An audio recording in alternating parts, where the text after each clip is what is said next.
Robert Rantoul opened his own apothecary in Beverly in 1796 after leaving school and apprenticing. He bought furniture and $600 worth of stock from Dr. Whitney, including this druggist cabinet, now in the Society's collection. This mortar and pestle was the apothecary's sign and bears the initials and dates of each druggist, including his son-in-law and grandson. The apothecary did business for 144 years in the same location in Beverly for all but its first 2 years. On 18 June 1796, Rantoul opened shop and sold his first product, half an ounce of spigelia, pink root, for 6¼ cents. There were a few patent medicines that Rantoul purchased, but most had to be prepared and prescribed by Rantoul himself.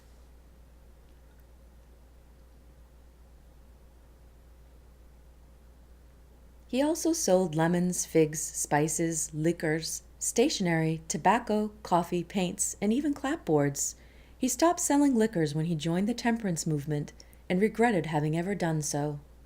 In 1798, the apothecary moved to the corner of Cabot and Washington Streets and was enlarged in 1801, making it the largest retail business in Beverly at the time.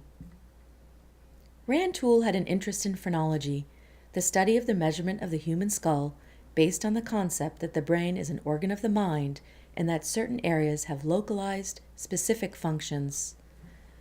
The phrenologist feels the skull to assess the character and temperament of the patient. The relative size of any particular mental organ was indicative of its power or strength. Phrenology, while not universally accepted, was a respectable scientific theory in Victorian society. Here is Robert Rantoul's phrenology bust with various propensities labeled. Ideality, for example, describes the disposition towards perfection, beauty, and refinement. It was said to create the width of the temples. A weak ideality meant narrow temples. A strong one meant pronounced temples. Destructiveness, located above the ears, is the area of dynamic energy and fighting spirit. If untempered by the moral faculties, it will express itself in anger or violence. If strongly developed, the area above the ears will appear convex. A pronounced forehead at the position attributed to benevolence meant the individual had a well-developed organ and was expected to exhibit benevolent behavior.